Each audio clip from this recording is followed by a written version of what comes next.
हम लोगों ने कहा लोगों को कि भैया महादेव से तो लेते ही लेते हो, लो यार कौन रोकता है,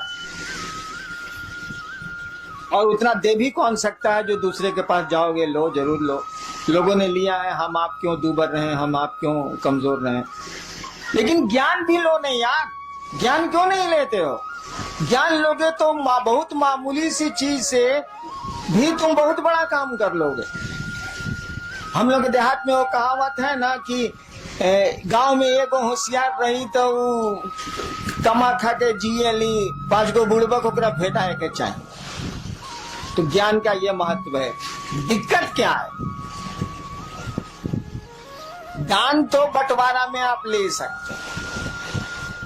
जैसे महादेव को आप बाबा कहते हैं, बाबा की संपत्ति में आपका अधिकार है।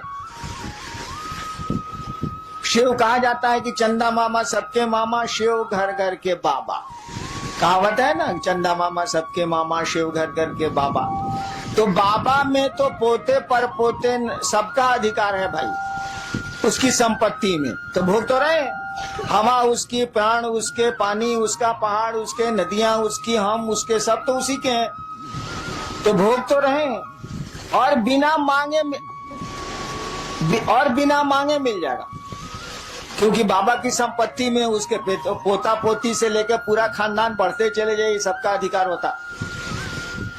कानून कहता है इस देश का कि जब तक जिंदा है तभी तक अधिकार रहेगा, उसके बाद कहीं दूसरे को दे दे। उस साला मरबे नहीं करता है तो देगा किसको? मरेगा तब ना दूसरे को होगा। उस साला जिंदा है। काहे कि रामनवमी में राम के जन्म की छुट्टी होती है, कि जन्माष्टमी में कृष्ण के जन्म की छुट्टी है। अब महादेव के जन्म का पता भारतीय सरकार को नहीं लगा तो हमको आपको कहाँ लगेगा, इसीलिए ब्याह की छुट्टी है। महादेव का ब्याह का छुट्टी दे, कहीं ब्याह का छुट्टी सुना है आज तक किसी का? किसी भी बड़े से बड़े आदमी के शादी की छुट्टी आपको मिलती हो सरकारी दफ्तरों में, ऐसा सुना कभी? जन्म की मिलती है, पुण्यतिथि की मिलती है जिसमें वो शरीर छोड़ते हैं, पुण्यतिथि भी बहुत कम मिलती है, नहीं के बराबर मिलती है। जन्मदिन की छुट्टी मिलती है, जो हमारे यहाँ भगवान है या हमारे यहाँ जो कुछ लोग हैं उनको उनके दिनों पर सरकार छुट्टियां देती है। लेकिन ब्याह के दिन के छुट्टी मिला लोग है सरकार में, ये कभी सुनने बने रहे वालों नहीं। ब्याह के दिन साला ब्याह हो गए लोग, कौन बड़का बात बा। लेकिन महादेव के छुट्टी मिलेला महाशिवरात्रि, वो ब्याह के दिन मिलेला। काहे कि साले सरकार कमबख्त सरकार को ही नहीं पता, हमको आपको क्या इतनी बड़ी हस्ती को नहीं पता है कि पैदा कब हुआ था। आज जब पैदा ही नहीं हुआ था ये मालूम ही नहीं है तो मरेगा ही नहीं साला। इसीलिए बाबा आपका जिंदा है, आपको हमको हक है, लेकिन केवाला नहीं मिलने वाला। केवाला तो उसी के नाम से है। दान में एक बाप अपने बेटे को पूरी संपत्ति का पूरा टुकड़ा दे सकता है। 3 बेटे हैं तो 3 हिस्सा कर देगा वो। कहल जाला कि बंटवारा में चाउर अगर धुआ गई बात तो कर पानियों बटी। हाँ बटी, चावल का धुआं भी बढ़ता। ये हम आसमान से सीखा, धरती पर हम नहीं जानते थे इसको। चावल का धुआं भी बढ़ता है, लेकिन भाई साहब ज्ञान नहीं बढ़ता है। एक बाप अपने बेटे को, अगर 3 बेटे हैं 4 बेटे हैं तो वो 4 टुकड़े कर देगा। बंटवारा के समय चावल राधन पर चढ़ा हुआ है तो पानी भी बांट देगा वो।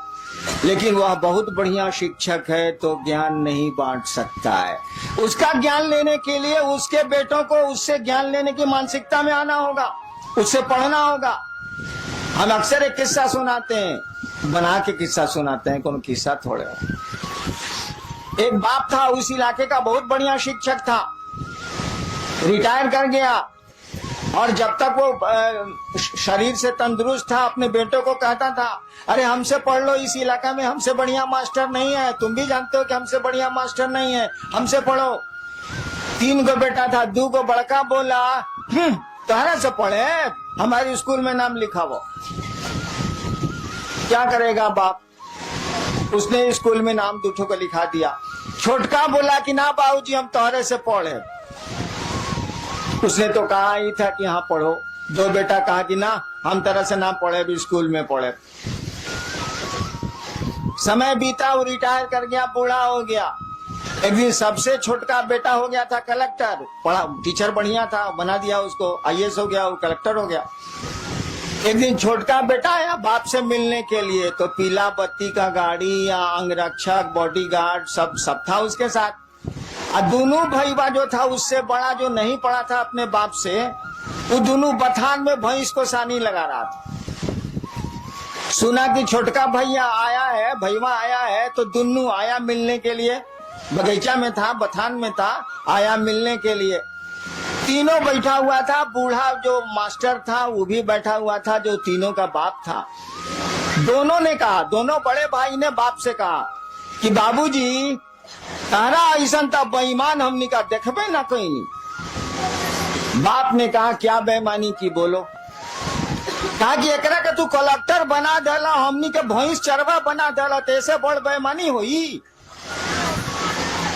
वो बूढ़ा आदमी बोला कि देखो बाबू हमरे पास इतना बीघा जमीन है, छोड़ दो हम पेंशन से खा लेंगे, हमको जमीन की जरूरत नहीं है, तुम तीनों भाई इस जमीन को बांट लो। हम जमीन का बंटवारा कर देते हैं, संपत्ति का एक एक पाई का बंटवारा कर देते हैं, लेकिन ससुरा बताओ हम ज्ञान का बंटवारा कैसे करें? ये पढ़ना चाहा तो हमने पढ़ा दिया, तुम दोनों ने कहा नहीं पढ़ेंगे तो स्कूल भेज दिया। तुमको बढ़िया शिक्षक नहीं मिला, तुम नहीं पढ़े, भैंस चरा रहे हो।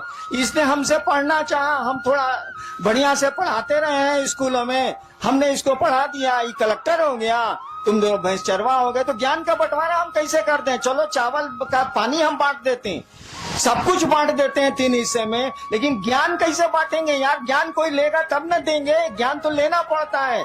सामान तो हम दे देंगे, लीजिए चाहे फेंकिए, लेकिन ज्ञान तो हम दे ही नहीं सकते ना जब तक आप लेना नहीं चाहिएगा, उसको रिसीव करना नहीं चाहिएगा। हम लोगों ने कहा महादेव से दान लेते हैं, ज्ञान कहीं नहीं लेते हैं भाई साहब। ज्ञान लेने के लिए आपको उस महादेव का चेला बनना होगा, शिष्य बनना होगा। और शिष्य बनना होगा इसका माने शिष्य शब्द का अर्थ जानते हैं? जो लोग अंग्रेजी जानते हैं उनको तो आसान है, डिसाइपुल और डिसिप्लिन। डिसिप्लिन शब्द से डिसाइपुल बना, डिसिप्लिन अनुशासन, डिसिप्लिन शब्द से डिसाइपुल मन शिष्य, डिसिप्लिन शब्द से डिसाइपुल बना है। कहने का अर्थ हुआ कि जो डिसाइपुल है वह अगर गुरु का डिसिप्लिन नहीं मानता है तो डिसाइपुल नहीं है। जो शिष्य है अगर गुरु का डिसिप्लिन नहीं मानता है तो डिसाइपुल नहीं है। शिष्य शब्द का भी वही अर्थ होता है। संस्कृत में शस धातु है, उससे बना है शिष्य शब्द, उससे बना है शासन, उससे बना है अनुशासन, उससे बना है प्रशासन, उससे बना है शिष्य। शिष्य का मानी होता है जो अंग्रेजी में मानी है वह हिंदी में भी है। शिष्य का मानी होता है जो गुरु का